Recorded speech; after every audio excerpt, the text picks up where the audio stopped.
Well, despite the off day in between series, the Pirates offense remains mostly quiet. This is Pittsburgh Postgame. I'm Matt Gajtka, your host. On the other end of the internet connection is Mike Asti.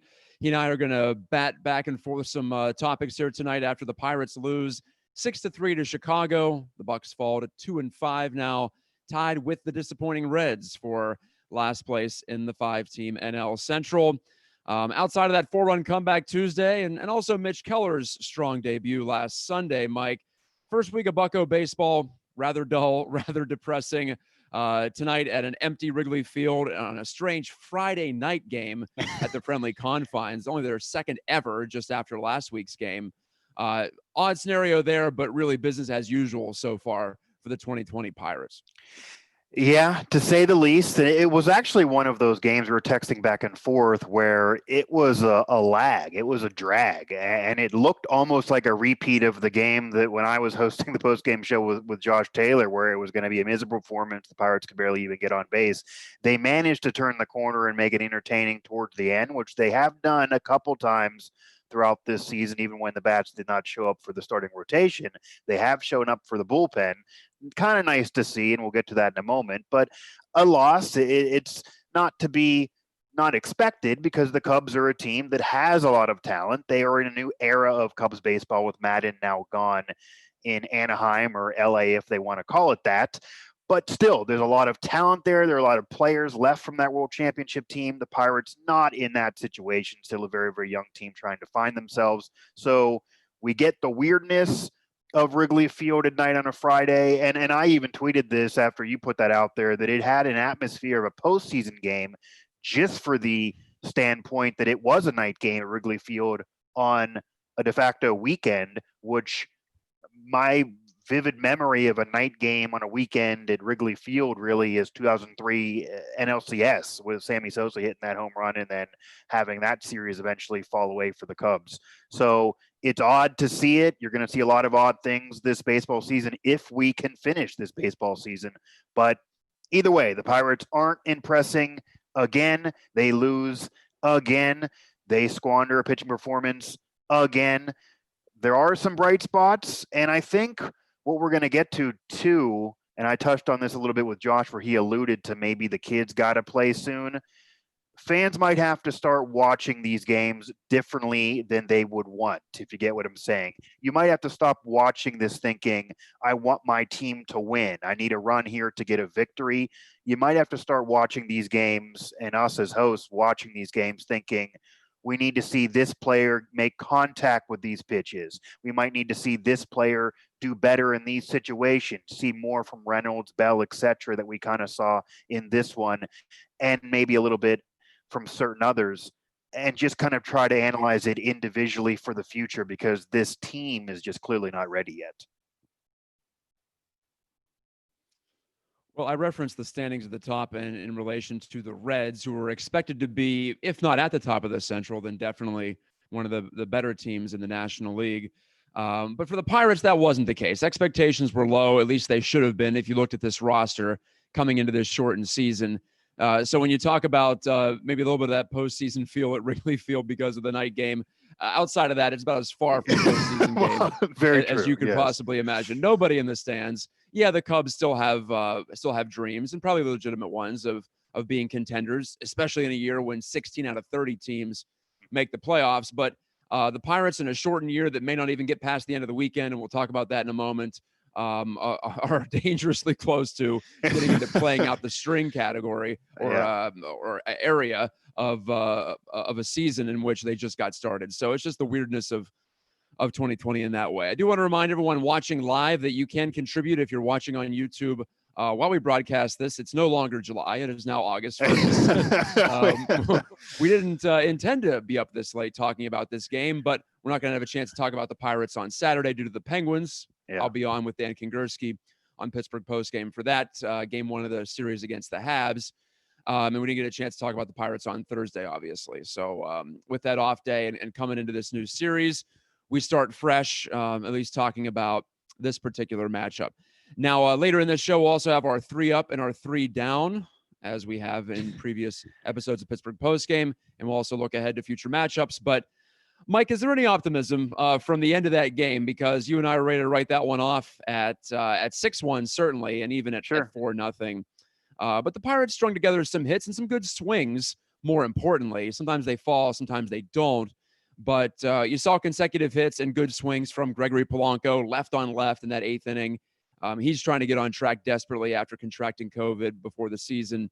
Gerard Dyson, Adam Frazier, they get hits in the 8th. And then home runs, back-to-back home runs from Josh Bell, who the Pirates really need to get going, obviously, and Colin Moran, who continues to be the biggest bright spot in that lineup. So perhaps the quiet times are over for the Bucko Bats, because coming into tonight, they were dead last in Major League Baseball in both OPS and OPS plus, and right near the bottom in runs scored per game.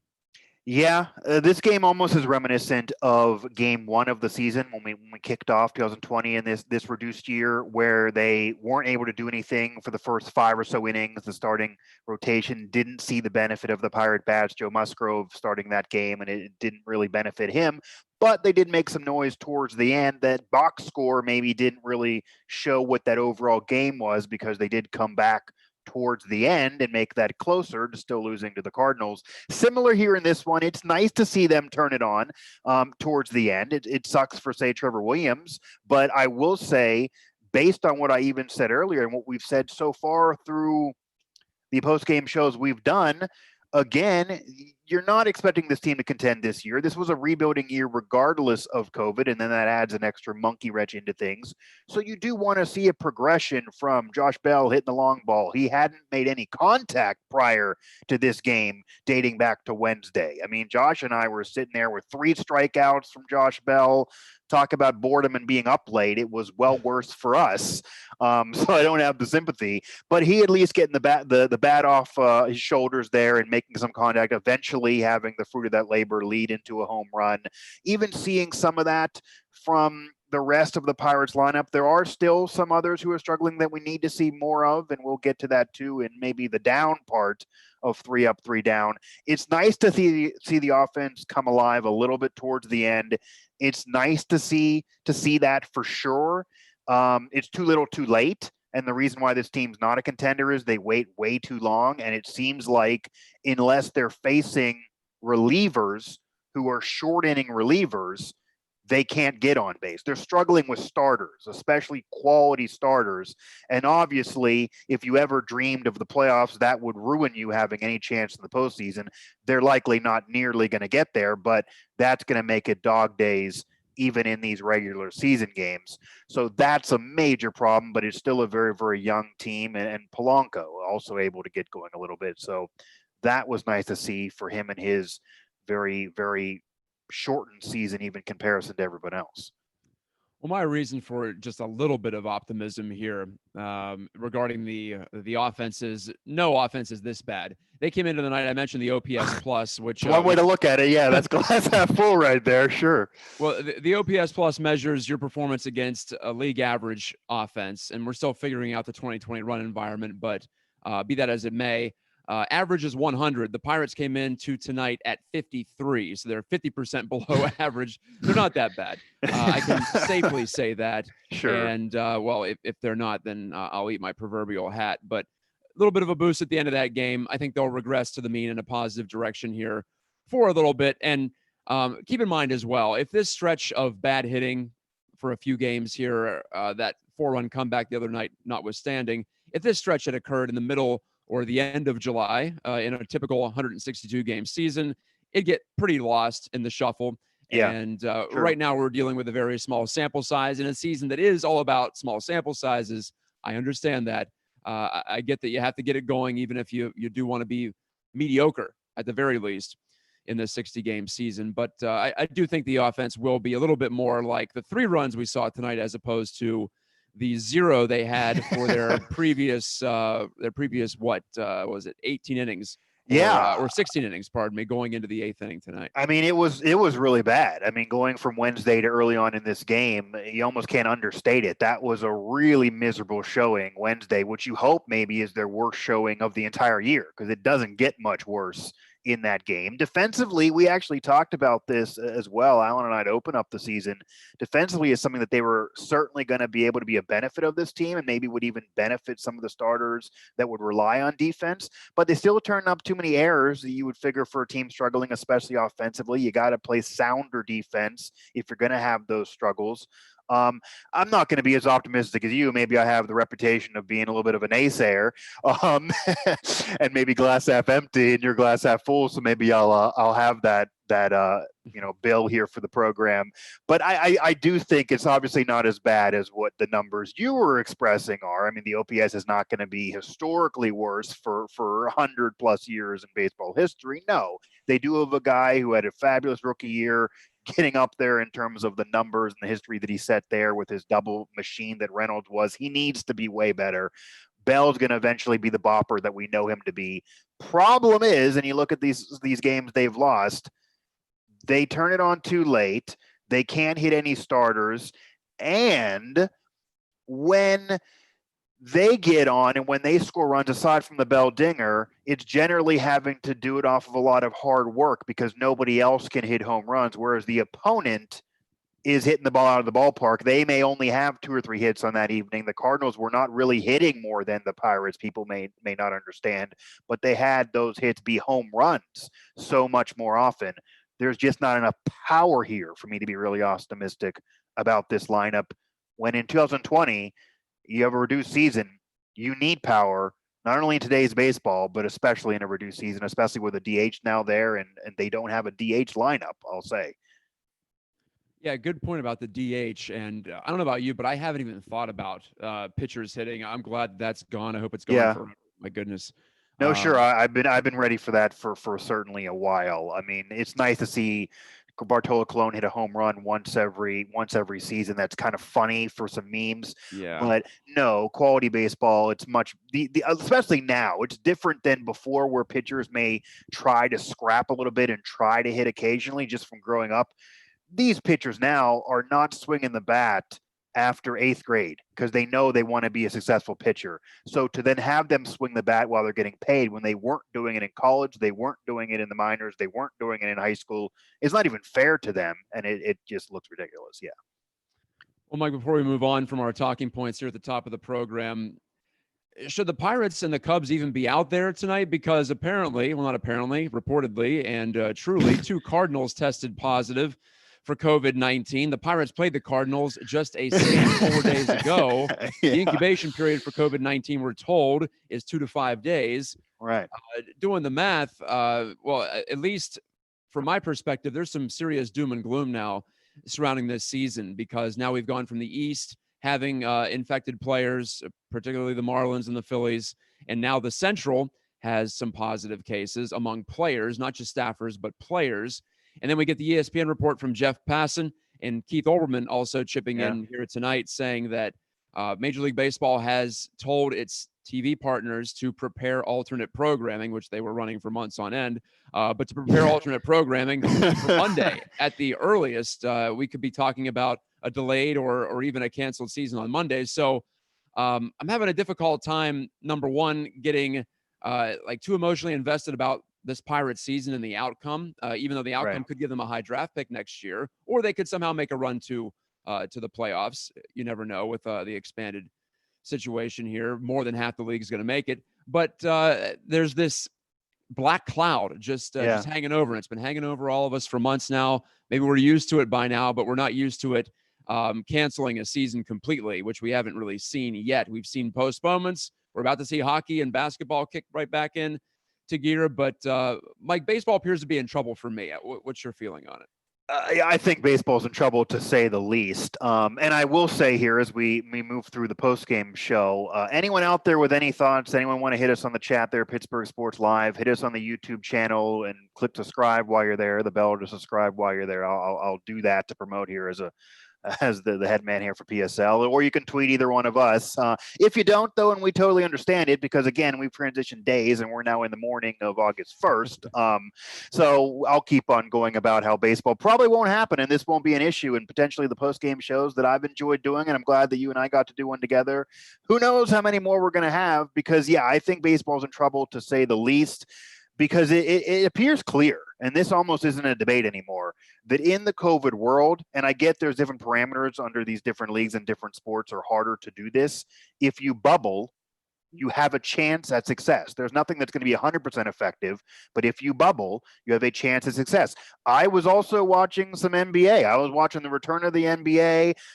Melo's still shooting the lights out in an OT win. We saw LeBron and Leonard have a little battle just yesterday with Lakers Clippers. So that was cool to see, but they're bubbled in one location. Nothing's going to be 100% effective again, but they're bubbled. The NHL, they're going to have the Stanley Cup playoffs. It's off a bubble format. They're in Canada, for crying out loud. And the United States kind of bungling of this whole scenario allowed cases to spike, and that basically led the NHL to hightail it to Canada, which seemingly was the only decision that they could make.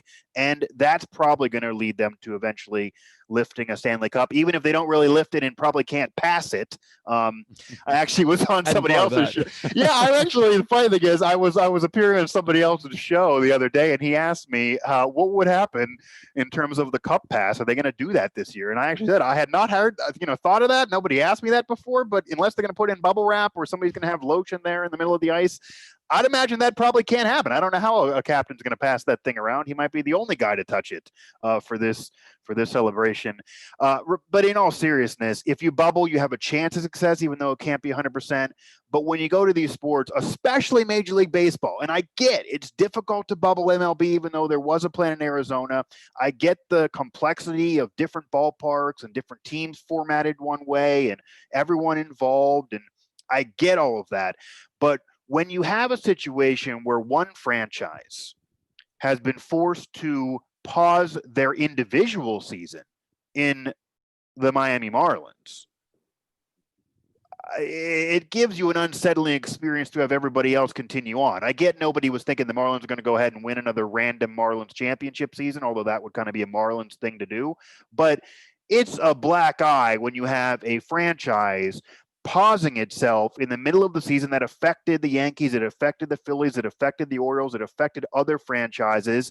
And now you have this situation with the Cardinals. If you care about safety at all, I don't really see how they can continue. This makes the whole conversation that some people were mad about the Blue Jays not having their home in Pittsburgh just seem ludicrous. I mean, that would have just increased the risk by having more people and more players sharing a ballpark. Talk about incubation period if they're sharing a ballpark. So I do think this is in serious jeopardy. I found it interesting that Rob Manfred's already trying to pass the bill. He's already trying to shift blame by saying that you need to be ready, and he told Clark that he's responsible for this if it doesn't go well. I mean, Manfred at the top got to be responsible here. But I'll digress. I would not be surprised at all, obviously, if this is either paused or we even get word within the next couple of weeks, maybe even sooner, maybe even Monday, as you said, that this is just done, because you have tons of asterisks all over the place. You have pitchers already getting hurt, people opting out. Oddly, Nick Markakis opts back in. He's the one in all of sports to opt out and then return.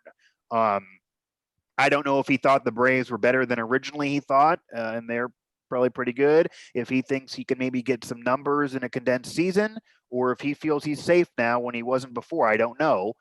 Mike Trout plays kind of against his better judgment. It appeared that he almost didn't play. Now he's on paternity leave, but he just had his wife have a child, and he's still playing, maybe feeling pressure as the best in the game.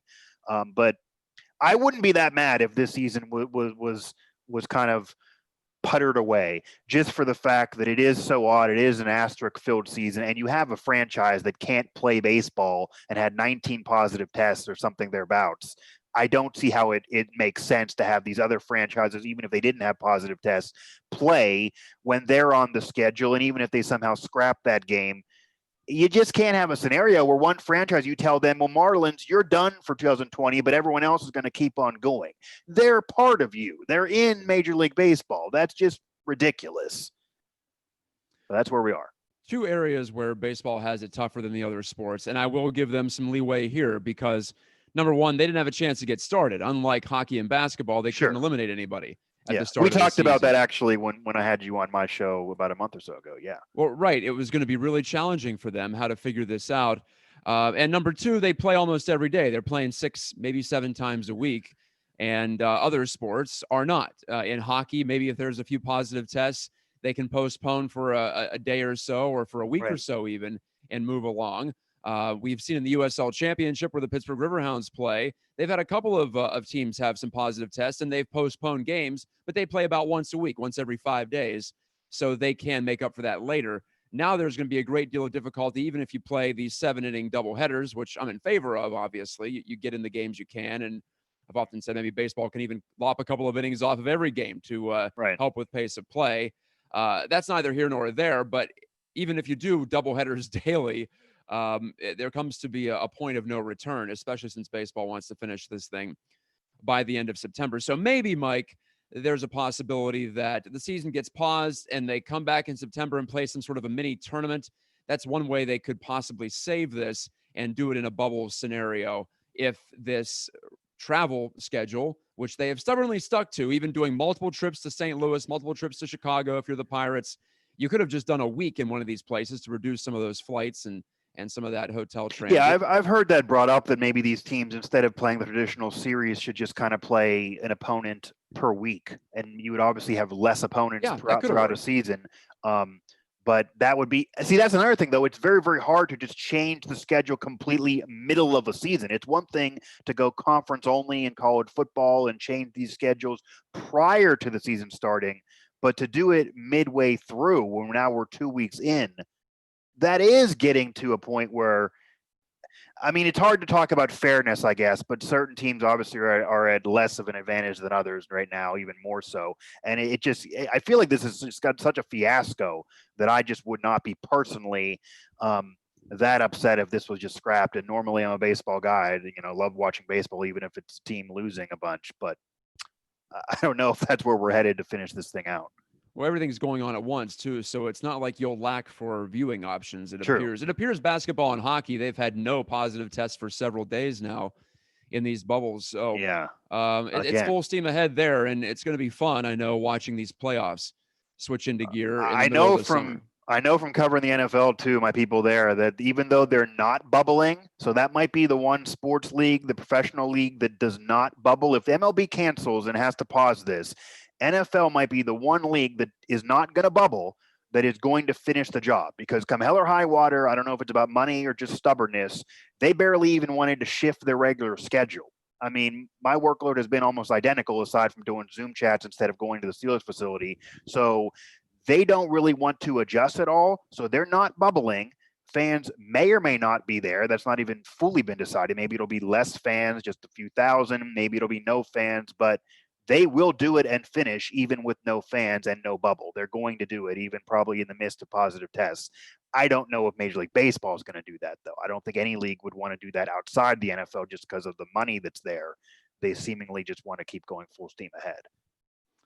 Well, let's steer this thing back to baseball. Let's do some 3 ups and 3 downs here. And I'll start with an up here, Mike, and see if you agree with me. My up, a bit whimsical, because I like the fire that Trevor Williams brought to the mound, maybe as much as I liked his strikeouts. 6 strikeouts. He was using that slider to great effect tonight. Couldn't outduel Yu Darvish, who was keeping that quiet Pirates offense rather taciturn through his 6 innings this evening. I know that Trevor Williams hasn't gone through 5 innings yet in his first 2 starts of the season, but hey, if you were looking for an endorsement or a positive for having natural sound instead of fake crowd noise. I love hearing Trevor Williams bark at Wilson Contreras and vice versa after that strikeout. What was it, in the 3rd inning? But that's my positive overall. I know it wasn't Trevor's best start, certainly nowhere near a quality start by conventional means. But he showed some swing and miss. He kept the Pirates in it, at least for a bit. And they're trailing in the game, so then they're going to go to the pen after Williams was admittedly inefficient for much of it. Yeah, I can't disagree. I mean, Trevor Williams, very much like Joe Musgrove. It was kind of weird that Joe Musgrove has 2 losses. They didn't win those games, and he didn't get through the sixth inning. He didn't get a full quality start either, but he was an up on both appearances in terms of this post-game show, because he didn't pitch incredibly well, but he pitched adequate, and you can't expect much more from a pitcher like him. Trevor Williams, you'd like to get him at least through 5, but outside of that, you're looking at 2 earned runs, 3 overall runs, 4 hits, 6 Ks, which isn't bad again through Good for four and a him. quarter. Yeah. That's 6 strikeouts, man. And Musgrove had 7. Musgrove had 8 the prior start. There was a 5 strikeout middle there for one of the starters. So these Pirate pitchers are actually getting Ks. They're striking people out. It just appears feast or famine with either a K or a home run. So, yeah, you'd like to see Trevor Williams go further into games. You'd like any of these starters to go further into games. But I think one of my downs, as I'll pivot to a down, they are actually squandering the best they can get out of these starters. There's not an ace there, not even Archer being there that somehow could turn the clock back. They've had injuries they had to deal with a lot. This is not a staff that you would desire even without COVID being an issue. These are mostly number 3 or 4 starters on quality teams that are forced to be the 1 or the 2. However, if they go through 4, because Josh actually brought up an interesting point he wants us to consider of maybe adapting a new quality start category for the Pirates. And maybe he wants to call 4 and a quarter a quality start if you're a Pirates pitcher based on the situation. I don't know if I want to go that far, but the point of it is if you have a pitcher go 4 and a quarter, only allow 2 earned runs and strike out 6, I mean, you can't be mad at the man. You don't turn your offense on till the end. That's the problem. But I don't know what else you expect. So a down's going to be squandering another, not quality, literally by the sense of the stat or the category, but solid start, I guess, if you had reasonable expectations for these pitchers. Again, squandered by the Pirates offense. Yeah, I agree with you there. It has been tough to see, and maybe that end of game spark carries over to the rest of the series at Wrigley Field. Typically a pretty good place to hit. Maybe not so much at night, though. They'll have another night game coming up tomorrow night, but we'll get to that in a little bit. Okay, another up for me. How about Jacob Stallings? The guy came into his Pirates career seemingly destined to be a footnote or even a punchline because of his dad, obviously, at Pitt. But in covering the Pirates in 2016, 2017, I got to know him a bit down in Bradenton. I really appreciated his character and his intellect. And most catchers are pretty smart when it comes down to it. That you have to be. You have to know these pitchers that you're dealing with, and you have to know the opposing hitters very well. So even though they get dinged up and it may seem like a, quote, dumb position, the tools of ignorance, as Yogi Berra called it, it's anything but. So I think Jacob is showing that he's always had good chemistry with especially some of those younger pitchers like your Braults, your Cools, your Tyones, your Williamses. But also now he's showing off the arm. He's back picking guys like we saw today. He's throwing out would-be base stealers. So Stallings is not going to be a good hitting catcher. He may not even be a passable hitting catcher. But for me, defensively, that's the most important part of the position, and he has been acing every test so far in 2020. Yeah, and I know this is somewhat of an old school thinking here, and we've changed course with analytics and everything and how everyone's kind of viewed as a player individually. But back in the day, if you were a catcher and you could even hit 3 to 5 home runs and you could knock home, say, 40 to 60 runs and have even 40 to 60 RBI and then maybe hit even 260, that would be all-star level back in the day. I mean, that was an adequate hitting position as a catcher because, and I think they adjusted it that low expectation-wise for a catcher because you're dealing with so much else. You're having to handle a pitching staff. You're having to do it defensively. You're squatting so much so it can hurt your knees. That's why a lot of catchers end up moving to first base towards the end of their careers. So I think that's big. I was wondering if you were going to bring up the father there, the former Pitt head coach and Kevin Stallings, because I'll try not to in the future.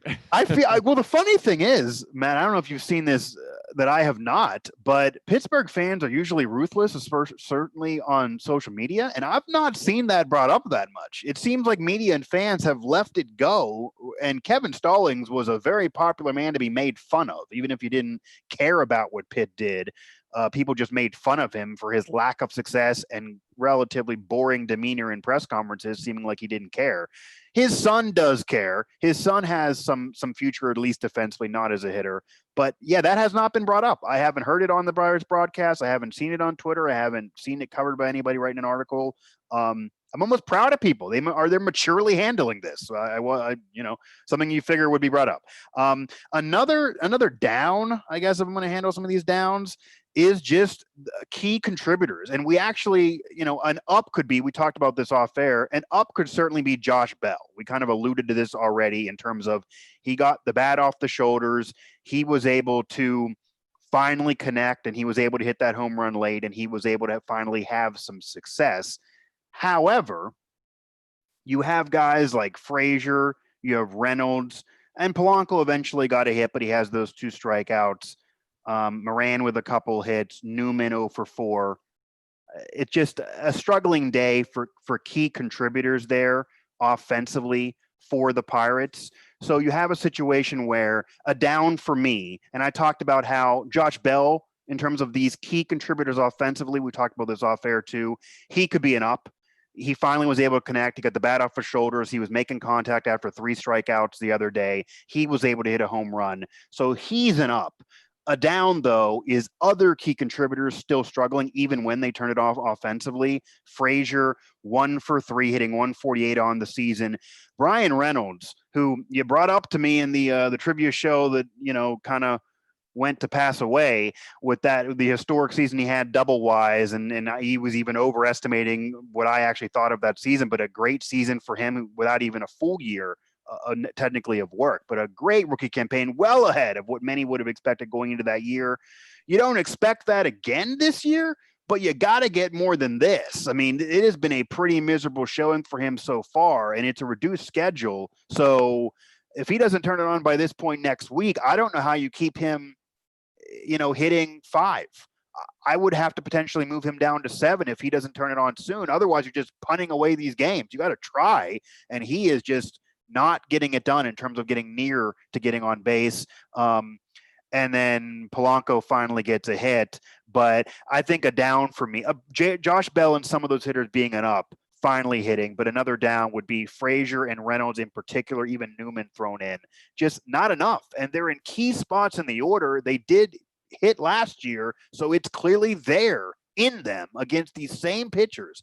I don't know what happened in the offseason. You can't expect what happened last year out of some of these guys, but this is below adequate, even major league hitting to this point. They got to turn it on, and they haven't yet. Just look at the OPS numbers for some of these guys in the middle or the top of the Pirates lineup.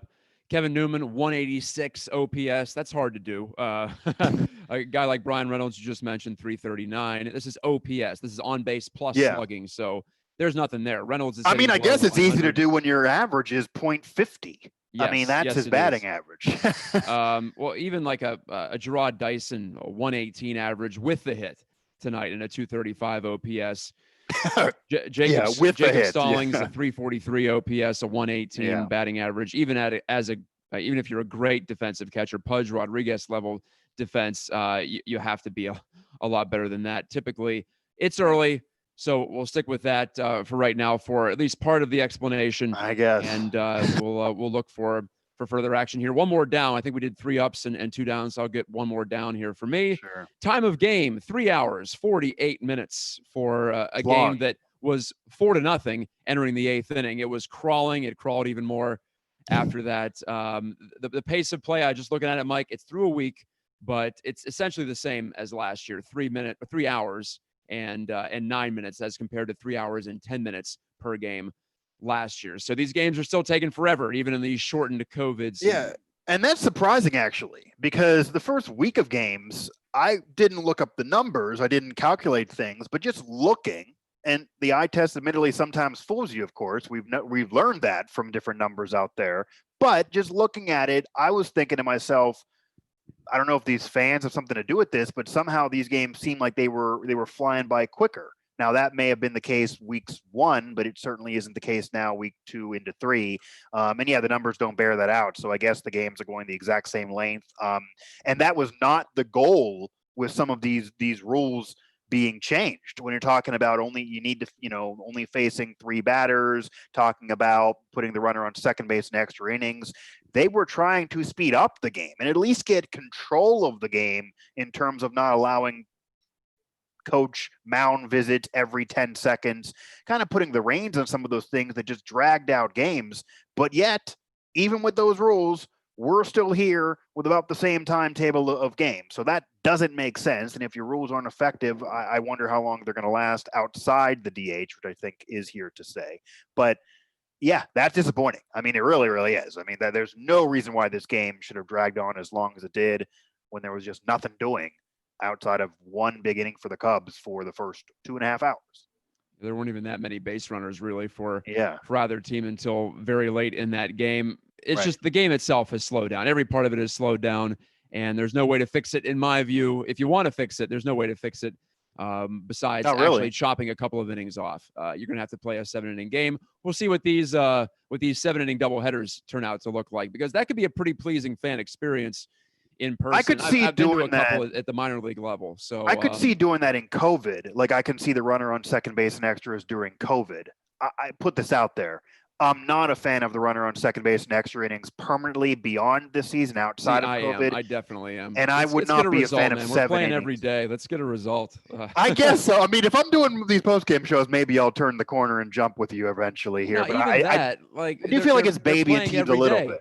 They're playing every day. I hear you, but they've been playing every day for a while. If you can't get a runner on, why am I giving you a runner on? You gotta. I mean, at some point, you gotta be able to, both grow a sides are pair. getting And it. As long as both sides are getting it, I don't care. I don't care if they throw a runner on third. It's not that it's unfair, because they're doing it for both sides. But yeah, I don't know if that's gonna stay. I'm not a fan of that, but I'm certainly a fan of it for this year, because we got to get these games in if you're gonna try to do it. So I even heard that a lot of people on these broadcasts say, even the old schoolist of fans and commentators, I don't want these rules permanently, but I'm fine with it for this year, because I think everyone realizes that if you don't acquiesce to some of these rules to speed up games and get these damn things in this year, then you're just not going to get them in. You already have a team that has to suspend operations because of a virus. Well, on that note, on pace of play note, let's move things along and get to our last item, and that would be the future games in this series. We're not going to talk to you tomorrow. It'll be an 8:10 start at Wrigley Field once again, 8:10 Eastern time, I should say, and it will feature Mitch Keller once again. So one positive thing to look at from the opening week was Mitch Keller's pretty impressive start last Sunday at St. Louis, despite not having his best fastball. It was in the lower 90s as opposed to the mid, but he'll get a crack at Tyler Chatwood for Chicago. And then Sunday, after which Mike will have a Pittsburgh postgame show, 2:20, and we'll see Stephen Brault plus Chad Kuhl maybe once again against John Lester. So that's the end of the series, a 3-game set at Chicago at the Cubs. And as I mentioned, tomorrow, programming note, Pittsburgh postgame will shift to hockey for the second time. And for the first time with the real bullets flying, it'll be Pens and Canadians, 8 o'clock, NBC, WPXI here in Pittsburgh. It'll be me from Pittsburgh and Dan Kingerski from inside the bubble in Toronto, Ontario, Canada. So we look forward to that. Mike, thank you so much for joining me tonight. I appreciated that. Yeah, absolutely. I'm glad we got to do this here, and yeah, we're gonna try to do as many post-game shows as we can, as long as there's games played in these leagues and into the future. If there is college football, I'll do a WVU one. Alan maybe do a Pitt one. I'll do a Steeler one. If we have all of that, we'll see. It's all a question mark to this point, and we'll try. You can tell John we're gonna try to get the Hounds on here at some point, but obviously the Penguins playoffs kind of making that difficult, and then the Pirates kind of still taking the reins over them, unless the season just totally goes in the tubes, then maybe we'll switch things around. But yeah, I'll be with you Sunday with a guest to be announced. I'll also be with you guys on Tuesday in the middle there between the Penguin playoff games. Matt will have another one with Dan, and then Alan's going to have one with Dan. And then we'll move here along and kind of, we're kind of flying by the seat of our pants as well here. But we do have a lot more content of actual game action and actual hearing from coaches and players on this channel. So I do see a spike in subscribers. So we appreciate it, because we're still putting in a lot of work, and we were doing it when there were no sports at all. So we see, some of those fruits of that labor now being seized on the channel. But yeah, Matt, happy to join you. Happy to do this. Maybe we'll flip the script and you can join me on one of these that I host as well. Absolutely. Yeah, it's hard to tell the difference, really. We passed the baton back and forth very nicely, very fairly. Speaking of fair and balanced. It's like a mic toss. We were, yeah, right. Mic toss, not mic drop, as right. You're used to. There you go. On your show. Okay, for Mike Asti and for all of you out there watching, whether it be live or after the fact, I'm Matt Gajtka saying good night, good morning on Pittsburgh postgame. Pirates lose 6-3 to the Chicago Cubs, dropping to 2-5 on the season and into last place in the NL Central. Next baseball show coming at you on Sunday. And Mike will talk to you then. Bye-bye.